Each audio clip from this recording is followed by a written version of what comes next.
Channel में आपका स्वागत है। राम दुलारी, आप बीती एक दिन की बात है, मैं ट्रेन पकड़कर कोडरमा से पूछ जा रहा था। ट्रेन में रामलाल और दुलारी नए चमचमाते कपड़े लहंगे, होठों पर मुस्कान के लिए मूंगफली बेचते थे। दोनों बहुत खुश थे। मैंने उन्हें थोड़ा आश्चर्य से देखा। रामलाल, मूंगफली ले लो भाई। मैं भी चौंकते हुए कहा, हाँ पोंछ के मूंगफली दे दो। मैं मूंगफली तो खा रहा था, लेकिन मेरी नजर दोनों पर थी। अंततः अपनी सीट छोड़ दे मैं उनके पास गया और पूछा, क्या बात है? आप लोग बहुत खुश नजर आ रहे हैं।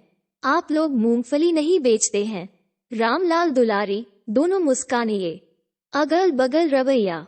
फिर बोले, नहीं भाई, हम लोग मूंगफली नहीं बेचते हैं। हाँ, यही तो मैं भी कह रहा हूँ। हाँ, यही तो मैं भी कह रहा हूँ। रामलाल, दुलारी थोड़ा मुस्कुराए और रोते हुए बोले, निश्चित रूप से हम लोग कुछ दिन पहले तक एक भिखारी थे, लेकिन अब पाव भाजी का टेली उम्मीदवार हैं। खुश इसलिए है कि हम लोग अपने दोस्त की शादी में जा रहे हैं। मेरा दोस्त पूना स्टेशन के पास के ही एक झोपड़ी में रहता है। भाई, आप तो जान लीजिए हो, इस हाल में हम लोगों को कोई ट्रेन में नहीं चढ़ेगा। वैसे भी हम लोगों को टिकट लेने की आदत नहीं है, इसलिए मूंगफली बेच रहे हैं और सफर भी कर रहे हैं। मैं भी बैठा बैठा बोर हो रहा था। सोचा क्यों ना इन दोनों से बात की जाए। जब बात शुरू हुई तो दोनों ने अपनी कहानी कुछ इस तरह से शुरू की। रामलाल और दुलारी कोडरमा स्टेशन के नजदीक के एक झोपड़ी में रहते थे। रामलाल का एक आंख और एक पैर भगवान ने अपने पास ही रख लिया। दुलारी के दोनों आंखों ने झकझोरा, लेकिन दुनिया घूमी वैशाखी के हालात। दोनों की गुफ्तगू कोडरमा स्टेशन पर हुई और जल्द ही दोनों ने शादी कर ली। मोहल्ले लेने वालों, झुगी झोपड़ी वाले भिखारी, कूड़े कचरे लेने वाले, जाने वाले इत्यादि।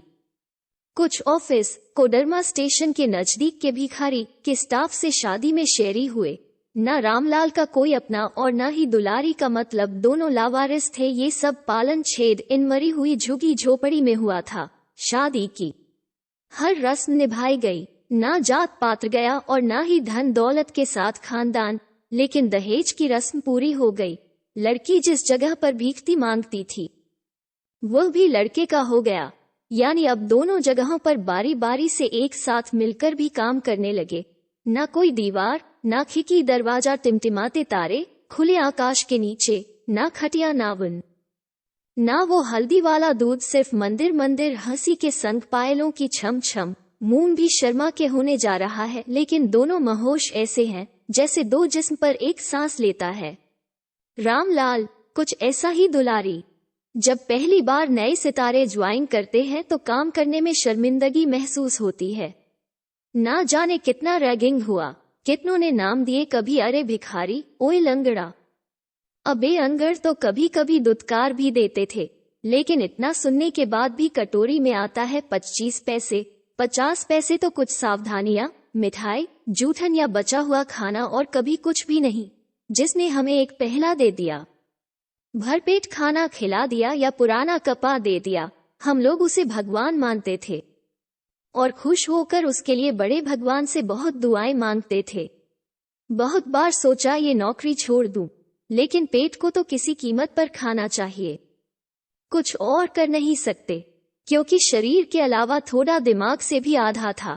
जब तक पूरा विचार, तब तक दुनिया ठोकर मारकर दूसरे चौराहे पर, दूसरे स्टेशन को जाने को मजबूर कर देती थी। फिर भी हम लोग समय पर ऑफिस जाते थे। हम लोगों की साड़ी भी अलग थी, जिसे सिर्फ आदमी ही नहीं कुत्ता भी दूर जाने को कहता था। कब कहाँ शाम दिन रात गुजारे कोई निश्चित नहीं होता। दुलारी, सुन नहीं रही हो ना? एक दिन की बात है, एक बड़े साहब का बटुआ नीचे गिर गया। साहब हम फिट बूट में थे, आंखों पर काला चश्मा।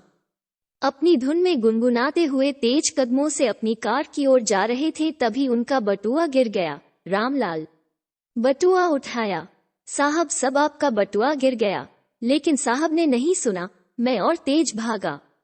साहब गाड़ी में बैठने वाले ही थे कि मैं बड़ी मुश्किल से पीछे से साहब का कोट लिया, क्योंकि कोट नहीं पकड़ता तो साहब गाड़ी पर बैठकर निकल जाते हैं। जैसे ही मैंने उनका कोट पकड़ा, साहब मुझे गुस्से में घुमाकर जोर से एक थप्पड़ मारा, लात जूते से झटके, भुगी भग्गी गली दिया। शायद मैं एक भिखारी था और साहब ने सोच लिया कि मैं भीख मांग रहा हूँ। रामलाल, सच उसने मुझे बहुत मारा।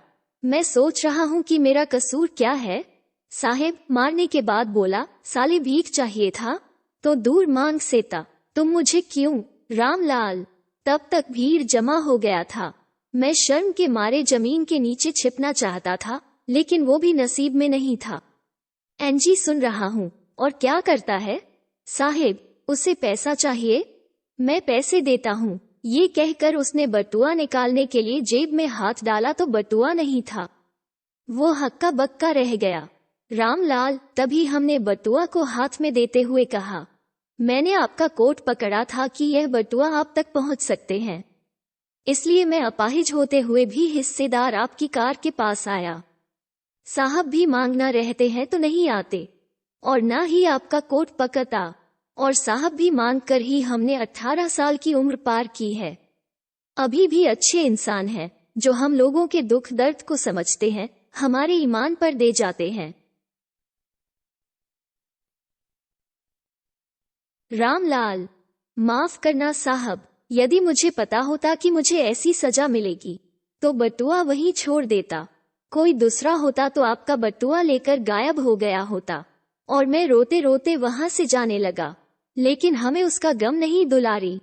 जानती हो, उसके बाद साहब ने मुझसे माफी मांगा और तो और सीने से लगाया, और इस दृश्य के समय भी लोगों की भीड़ वही थी।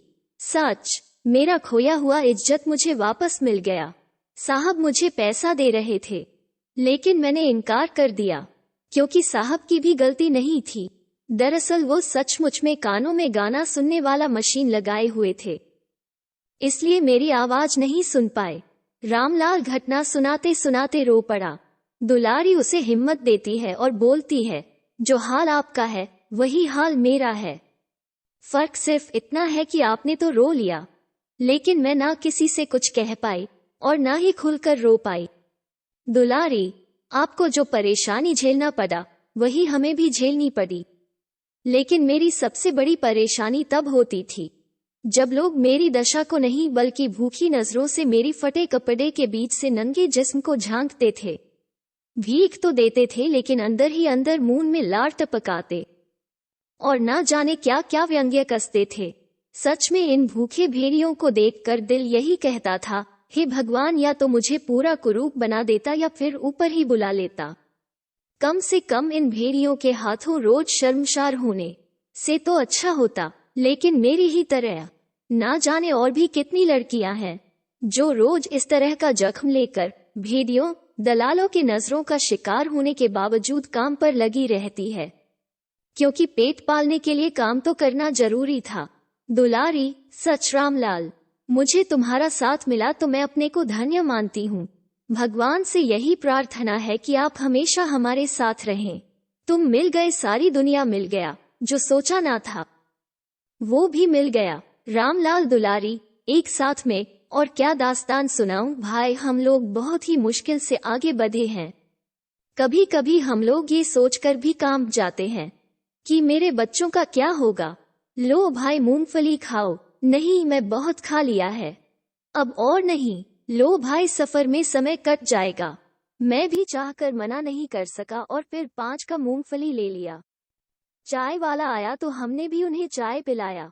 बात आगे बढ़ी। रामलाल, दुलारी, हम लोग अपनी तनख्वाह से कुछ पैसा भविष्य के लिए भी बचा कर रखने लगे। हमारी कमाई भी कभी अच्छी तो कभी घाटे में होती है।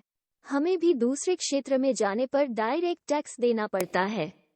जैसे हम लोग कोडरमा, तिलैया, हजारीबाग, बरही शहर, लेकिन इससे बाहर जाने के लिए वीजा बनवाना पड़ता है, अन्यथा कोई सगे संबंधी के साथ हो लेते हैं। फिर भी ट्रेन में बैठा ती या पुलिस वाले पकड़ ही लेते थे।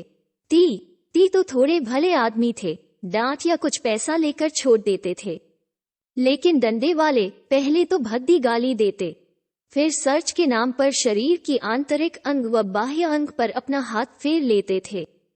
हम लोग भी मजबूर होते थे। कुछ ने अपनी इज्जत बचाई तो कुछ ने 2 बोगी के जुड़ाव के स्थान या बोगी के बाथरूम में अपनी इज्जत गंवाई। किसी को अगाड़ी का दर्द मिलता तो किसी को पछाई, साथ में पैसा भी छीन लेते थे। हम लोग में भी कुछ भाई बहन ऐसे थे जिन्हें ये खेल बहुत पसंद आता था, क्योंकि वे लोग इस सौदे के साए में अपनी कालाब जारी तस्करी का भी समान सौदा करते थे। दुलारी, शायद टीटी में भी वो भिखारी टीटी होता था।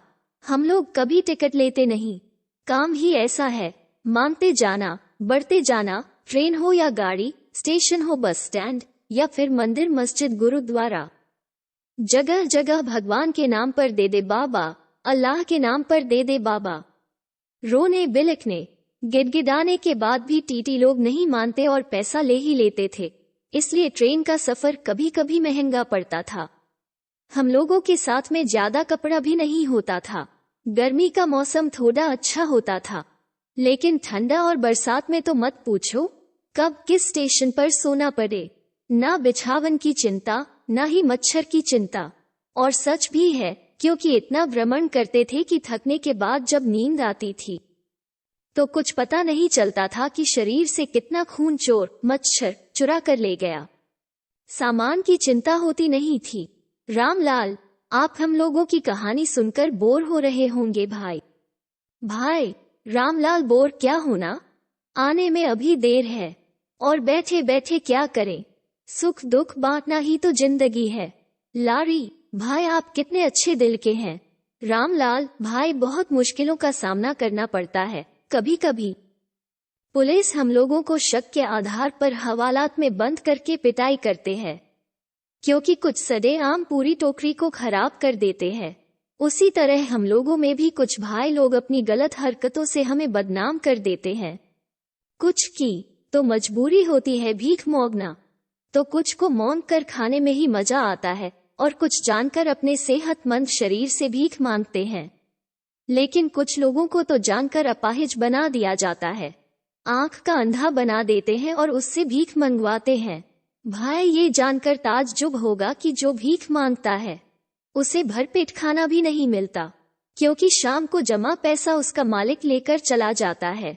हम लोग बरसात में पानी में भीग कर भीख मांगते हैं।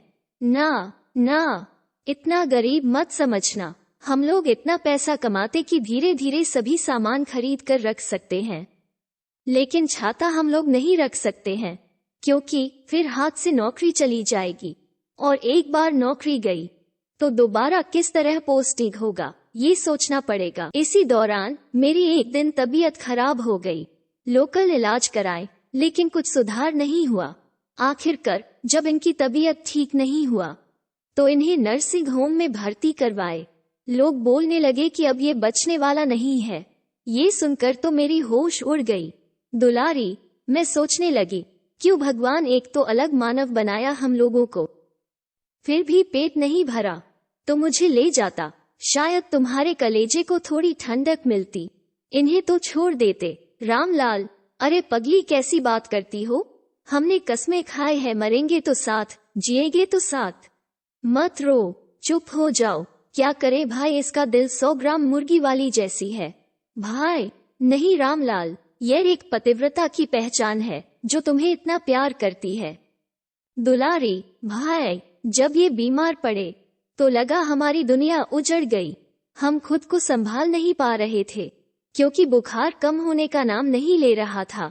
डॉक्टर साहब, सभी टेस्ट करवाने के बाद टाइफाइड हो गया है। पूरे 12,000 रुपए खर्च होंगे।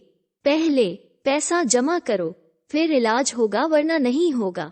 दुलारी, डॉक्टर साहब को हम लोगों पर भरोसा नहीं था, क्योंकि हम लोग की नौकरी में छुट्टी का पैसा नहीं मिलता है, और न ही रिटायरमेंट के बाद कोई पेंशन या एक मुश्त पैसा मिलता है। अर्थात जब तक काम करोगे तो पैसा मिलेगा, काम नहीं तो पैसा नहीं। और ना सोने का ठिकाना, ना खाने का ठिकाना। ना जाने कितने बार तो हम लोग खाली पेट ही सो जाते हैं, और ईमानदारी से हम लोग ब्लड डोनेशन भी करते हैं, क्योंकि हम खाना खाए या ना खाए, लेकिन मच्छर बिरादर को तो खाना चाहिए। फिर भी सुबह जागते हैं तो ना जोश की कमी होती और ना ही चेहरे का मेकअप। डॉक्टर साहब शायद सोचे ये पैसा कहाँ से देगी, और ना ही इनका कोई गारंटर है। दुलारी बहुत रोई, साहब कुछ कम करके इलाज कर दो। धीरे धीरे पैसा चुकती कर दूंगी। अभी हमारे पास 7,000 रुपए है। लेकिन वो मानने को तैयार नहीं हुआ। दुलारी मन ही मन सोची, भगवान ने तो एक आंख बंद करके जमीन पर भेजा था, लेकिन ये डॉक्टर दोनों आंख बंद करके भगवान के पास भेजेगा और बोलेगा, देख भगवान तुमसे बड़ा मैं हूँ। दुलारी अब रामलाल को देखे या डॉक्टर की फीस का इंतजाम करे या फिर नौकरी पर जाए। दिन भर भीख मांगती, शाम में रामलाल की सेवा करती और भगवान से दुआ भी करती, लेकिन काम पर मन नहीं लग रहा था। हमेशा चिंता रामलाल की लगी रहती थी। दुलारी अपने सगे संबंधी के पास भी मदद के लिए गई, लेकिन सभी की नौकरी की यही हालत थी। कुछ लोगों ने थोड़ा बहुत पैसा दिया, लेकिन फिर भी कम ही था। दुलारी पैसा के लिए रात दिन एक कर दी। किसी के घर की कुंडी खटखटाई, कर्ज के लिए सेठ के पास भी गई, लेकिन जालिम ने 100 रुपये देकर एक पल को हमारी बहादुरी पर पीठ थपथपाई। दूई पल में जैसी ही जाने को पलटी, मेरी गेहूं और शरीर को देखकर मुंह से लार टपकाई। सच अपनी इज्जत बचाकर बहुत मुश्किल से भागी। जिस क्षेत्र में नहीं जाना था वह भी घूमना शुरू कर दी, लेकिन इतना पैसा कहाँ से जमा होता, क्योंकि भीख में नोट नहीं 10 पैसे, 25 पैसे, 50 पैसे, शायद ही कहीं से 1 या पाँच का नोट मिल जाता था। कुछ लोग ज्यादा देना चाहते थे, लेकिन वो मेरी मदद कम मजबूरी का फायदा उठाना चाहते थे। व्यंग्य कसते थे, अरे क्यों पड़ी हो अंधे और लंगड़े के चक्कर में, कहो अपने इन नाजुक बदन को धूप में झुलसा रही हो। ये लो 20 रुपए, 50 रुपए या 100 रुपए, बस एक बार अपने बदन को संवारने का मौका दे दो। ये ताने सुन सुनकर मेरे कान पक गई थी। मजबूर होकर सोची, पके हुए घाव को फटने दूं, अपने बदन को संवारने दे दूं, अपने पति को बचाने के लिए कुछ भी करने को तैयार थी। ये कैसी है दुनिया, ये कैसे लोग हैं, इन्हीं ख्यालों में खोई मैं चलते जा रही थी। सच मैं अपना होश हवास खो गई थी। ना जाने कब और कैसे मैं बीच सड़क पर आ गई। तभी ड्राइवर ने कसकर ब्रेक लगाया और एक भद्दी सी गाली देते हुए, साली मरना ही है तो मेरे पास आकर मर, गाड़ी के नीचे क्यों मर रही हो। तभी मैं जागी तो देखी कि मैं एक कार के नीचे आने ही वाली थी। मैं चुपचाप उसे फूटी नजरों से देखती रही और मन ही मन सोची, जो मौत में आज गले लगाने वाली हूँ, इस मौत के जिम्मेदार तुम लोग ही हो। लेकिन तभी उनकी गाड़ी की पिछली सीट पर बैठे साहब ने ड्राइवर को डांटा। साहब गाड़ी से नीचे उतरे और मेरा हाथ पकड़कर सड़क के एक किनारे कर दिया। रोता हुआ देखकर पूछे, तुम्हें क्या तकलीफ है, क्यों मरना चाहती हो। पहले मैंने साहब को घूर कर देखी, फिर लगा शायद साक्षात भगवान का दर्शन हो गया है। मैंने उसे पूरी कहानी सुनाई। साहब हौसला रखो, सब ठीक होगा। फिर मेरे पति का नाम पूछा। मैं क्या करती, पति का नाम लेना पड़ा। उसने मेरे पति का नाम सुनते ही मुझे फिर से घूर कर देखा। मेरा रोम रोम सिहर उठा। सोची कहीं मेरे पति का कोई दुश्मन तो नहीं है जो बदला लेना चाहता हो। उसने मुझे अपनी गाड़ी में बैठने को बोला। मैं इनकार करने लगी। तब उसने कहा, पैसा चाहिए तो गाड़ी में बैठ जाओ। दुलारी मेरे को शक हुआ, लेकिन फिर सोची, जब आज प्रतिज्ञा कर ही लिए हैं कि किसी तरह मुझे पैसा चाहिए, फिर क्या सोचना, आज मेरे शरीर से बदबू आने वाली है। यही सोचते हुए कि गाड़ी की ओर बढ़ने लगी। मेरे दिल की धड़कन जोरों से धड़क रही थी। साहब बीच बीच में मुझे घूर कर देख रहे थे तो जख्म और ताजा हो जा रहा था। तभी एक घर के सामने गाड़ी रुकी। साहब ने बोला, रुको मैं आ रहा हूँ, तुम यहीं बैठो, तथा ड्राइवर को हिदायत दिए कि कुछ नहीं करेगा। मैं सोची शायद अकेला खाना चाहता है। क्या करूं, जब सभी दरवाजे बंद हो जाते हैं तो महिला के दिमाग में यही एक बात खटकती रहती है। साहब पैसा लेकर फिर से गाड़ी में बैठ गए। चलते चलते पूछा, रामलाल किस अस्पताल में। दुलारी, सुधा नर्सिंग होम। जी सुधा नर्सिंग होम। दुलारी, साहब लेकिन उनसे मत बोलना कि मैं। साहब बीच में बात को काटते हुए, चलो जाओ, पहले इलाज तो करवा लो पति का। सुधा नर्सिंग होम पहुंच गए। साहब पूछे, पति कहाँ है। दुलारी सोची, साहब इलाज के बाद सूद सहित वसूलेंगे। मेरे आंखों से मूसलाधार बारिश हो रही थी। एक तरफ खुश थी कि रामलाल ठीक हो जाएंगे, वही सोच रही थी कि रामलाल को अपना चेहरा कैसे दिखा पाऊंगी। उनको पता चलेगा तो वो क्या सोचेंगे, क्या मुझे माफ करेंगे कि नहीं। तभी साहब ने हाथ पकड़कर मुझे झकझोरा और बोले, कहो खो गई हो। अस्पताल के जनरल वार्ड आ गया, ये लो पैसा और जाकर इलाज करवाओ। मैं शाम में फिर मिलने आऊंगा, अभी मैं जल्दी में हूँ। दुलारी सोची शायद शाम को साथ ले जाएंगे। शाम को मैं थोड़ी साफ सुथरी साड़ी पहनकर तैयार थी, उस लक्ष्मण रेखा को लांघने के लिए। देर शाम तक इंतजार की, लेकिन वे नहीं आए। मैं सोची शायद कल आएंगे। तभी रामलाल ने पूछा, पैसा कहाँ से लाई? दुलारी जी, कोई बड़े ने साहब हमें उधार दिए हैं, साहब बोले हैं कि वापस कर देना। रामलाल धन्य है वो साहब, वैसा साहब नसीब वाले को ही मिलता है। भगवान उन्हें सदा खुश रखे, इसके सिवा हम लोग के पास और कुछ है भी नहीं। मैं ठीक होने के बाद उनसे जरूर मिलूंगा और जमा करके एक एक पैसा वापस कर दूंगा। दुलारी मैं तो बात जोह रही थी ताकि हमारे पति को पता नहीं चले, वरना कोई पति यह सदमा बर्दाश्त नहीं कर सकता है। तभी कार अस्पताल के दरवाजे पर रुकी। मैं सोची चलो समय आ गया। थोड़ी दूर ही बधे थे कि मैं रुक गई। दुलारी ये क्या? साहब के साथ में मेम साहब आई थी। साहब दुलारी रामलाल कैसा है? तुम कैसी हो? इनसे मिलो, ये हमारी धर्मपत्नी है। दुलारी मैं उनकी चरण छुई और टुकुर टुकुर देखती रही। मेम साहब बोली, तुम बहुत अच्छी हो दुलारी, तुमने हमारे साहब का दिल जीत लिया, और पैसा चाहिए तो बोलना। दुलारी मैं कुछ समझ नहीं पाई। सोची मेम साहब भी। साहब अंदर पहुंचकर, कैसे हो रामलाल? मुझे पहचाना? शायद तुम मुझे भूल गए हो, लेकिन मैं तुम्हें नहीं भूला। दुलारी मुझे सब कुछ बता दी है। सच, तेरा नाम सुनते ही हमने समझ लिया था कि हो ना हो या वही रामलाल होगा, और भगवान का शुक्रिया तुम वही हो। मेरा सौभाग्य है कि मैं तुम्हारे कुछ काम आ पाया। रामलाल कुछ कहने की स्थिति में नहीं था। वो उस आदमी को अपने करीब देखकर सिर्फ उसके आंख से आंसू निकल रहा था। मुझे माफ कर दीजिए साहब, सच में आप महान हैं। रामलाल खुशी में आंसू पोंछते हुए, दुलारी ये वही साहब हैं जिनका बटुआ मैंने। दुलारी हे भगवान, मैं कितनी गंदी हूँ, ना जाने मेरे मन में क्या क्या ख्याल आ रहे थे। इस भगवान को मैंने कितना गलत समझा। साहब मुझे माफ कर दो। मेम साहब आप भी मुझे माफ कर दो। साहब क्या करोगी? कोई भी औरत यही सोचेगी। रामलाल ठीक हो गया। रामलाल ने भगवान, मेम साहब, दुलारी और डॉक्टर को धन्यवाद किया। आज हम लोग खुशी की जिंदगी व्यतीत कर रहे हैं, क्योंकि साहब की कृपा से हमें रहने के लिए एक खोली जिंदगी जीने के लिए पाव भाजी का ठेला लगवा दिए। अब दोनों पति पत्नी साहब के घर के आउट हाउस में ही रहते हैं। साहब का भी काम कर देते हैं और पाव भाजी का ठेला भी सही से चला रहे हैं। हमारा बच्चा श्यामलाल का पढ़ाई का भी खर्चा साहब ही देते हैं। सच ऐसा साहब जो हम भिखारिन को सहारा दिया, वरना ना जाने कब कहां किस स्टेशन पर किसी का शिकार हो रहे होते।